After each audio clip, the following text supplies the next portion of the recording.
Welcome to the Bushido Gang. What's up, guys? It's Attack on Samurai, and welcome to a little discussion video about the recent ban of Dracovish from Pokemon Sword and Shield OU. So, Dracovish has been banned from Gen 8 OU. So my thoughts about it.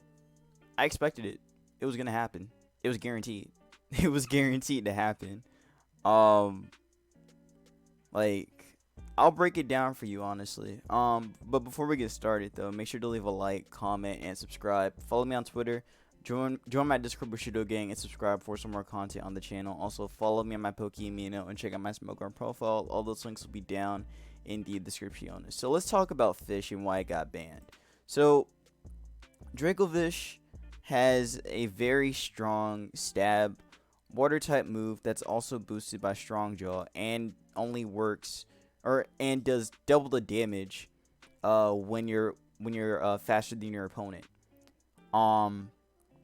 So when you factor in this move being a being a jaw type kind of move, paired with Strong Jaw, paired with it being faster, that's basically the equivalent of an explosion. So you're literally hitting explosion on every Pokemon in the game that's not a water type immunity.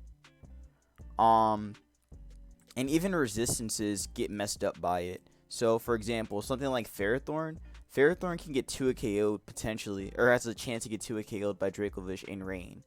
Well, no, not in Rain. In Rain, it's pretty much guaranteed. But like outside of Rain, it has a good chance of getting 2 KO'd. I think it's like a 43.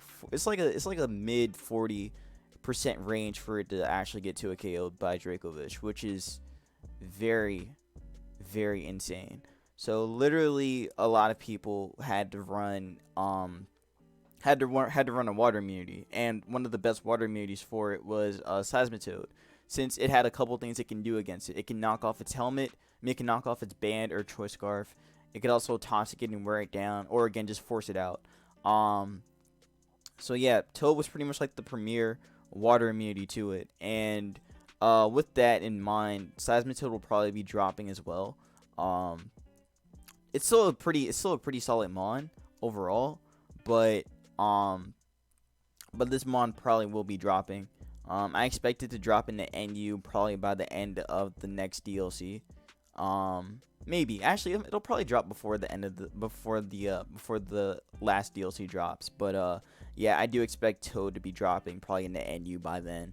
But for right now, Toad will probably still be around for a little bit. It'll probably stick around.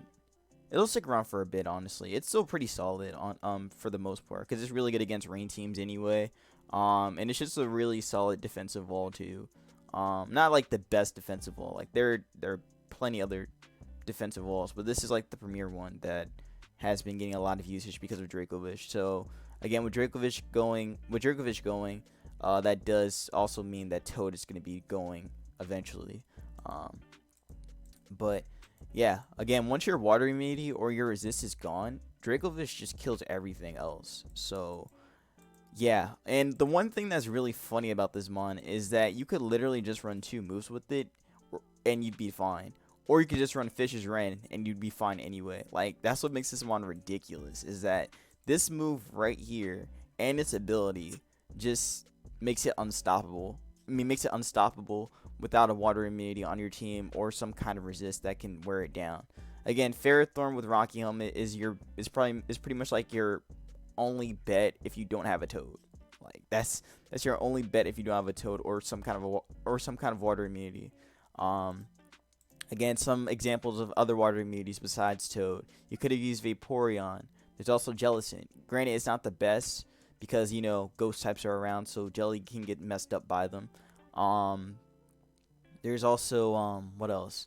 Toxicroak, but again, that's another mon that can get messed up by grounds, which are starting to become very common right now.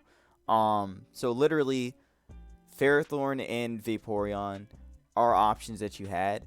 And again, Toad was pretty much the best one out of both of them. But yeah, again, you could have also worn it down with crunch, and then you could probably mean like people used to or people to opt to run Dracovish with crunch as a way to counter Seismitoad and be able to just wear it down with a crunch, and then like pretty much have a chance to knock it out in 2 crunches if you have hazards up. So yeah, and then Psychic Fangs was just there as an alternative to deal with Pex.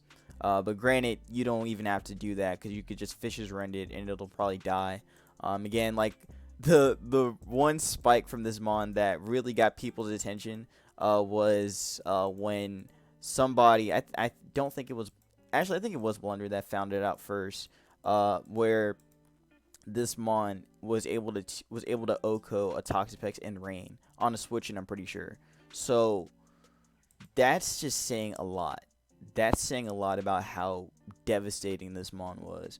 Granted, it was fun. Don't get me wrong. It was fun at the time. It was very fun when people first discovered this mon and, finding out how strong it is.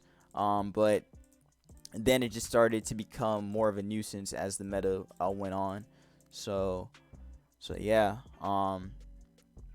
Definitely one of the mons that I would say define Gen 8 OU so far.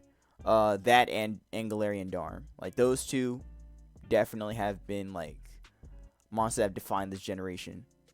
So again, like, this gen brought some heavy hitters, and those two are definitely heavy hitters. I do see Dracozolt rising, though. Dracozolt will probably be rising, but it probably won't be, like, that great because, again, ground types are going to be on the rise as well. Again, sand teams are going to be very, very good now. Or going to be a lot better now with Dracovish being gone. So definitely going to be a rise in that. Most likely a rise in, like teams that don't need a water immunity now. So people will probably not be opting to run Toad on their teams. Same with Ferrothorn will still be around. Ferrothorn was good even without Ferrothorn will be fine the way it is. But Toad probably will be dropping again because you don't really need it when you can just run a waterless team. You'll be fine. But yeah, and also another thing with Dracovish is the Choice Scarf set, which pretty much like empowered it even more, and again made it even stronger. To be honest, there was actually like debates going on about which set was actually stronger, if it was Choice Band or if it was Choice Scarf at the time. But definitely Choice Band is just better, just because like it catches everything, while Choice Scarf is a lot weaker. In terms of like getting off the kills on stuff like Ferrothorn, because again it doesn't get it even in the rain. I think in the rain it's actually a 2 KO, or it's actually a 2 KO in the rain, but or it's like a lower chance or something like that. But basically, this monster is powerful, and I do see that this change will be pretty positive for the meta, I think. Of course, it's not going to happen like right away, because again, the mon isn't even banned yet, or the mon hasn't been removed yet. So you guys can still use it as I'm recording. You guys can still use it today. But probably by tomorrow, it'll be taken off and be put in the Ubers. Now in Ubers, I think this mon is going to be pretty strong. I think. Let me see. Let me actually check Ubers again. It's been a while since I played Ubers. I got to get back into Ubers. But in Ubers, it's not really going to be doing too hot, honestly. It'll probably get benched quite a bit. I mean, I guess it's going to be good for dealing with T-Tar. But granted, you already have like a multiple amount of answers to T-Tar in this meta. So Dracovish probably won't be doing that much. It'll probably be good on rain teams, which are starting to rise up here. So it'll do all right there. But outside that, though, I don't really know. Actually, I want to see I don't think Dracovish gets any kind of like speed boosting move. If it gets like aerial ace or something, I don't think it gets a flying move. So it's not going to be able to boost its speed. So yeah, it'll most likely just be chilling pretty much in Ubers. Which I mean, I'm fine with, honestly. But that pretty much covers the Dracovish ban video. Again, if you guys have any thoughts about it, please let me know in the comments below. I actually did record a vid with Dracovish and a choice banded Corviknight. So that probably already went up, or it's gonna be going up. So yeah, I actually recorded that yesterday when I thought it was gonna get banned yesterday, but again, it got banned today. So yeah. Again, if you guys did enjoy, make sure to leave a like, comment, and subscribe. Follow me on Twitter, join my Discord Bushido gang, and subscribe for some more content on the channel. Also, follow me on my Pokeamino and check out my Smokeground profile. All those links will be down in the description. So again, let me know what you guys think about Dracovish, and just if you think it's a positive move for the meta, or if you think that things are gonna get like worse. I don't know. I don't know how it could get worse, and in terms of how the meta is right now. But I think it's definitely gonna be in the right direction. But that's just my opinion. Peace out, y'all.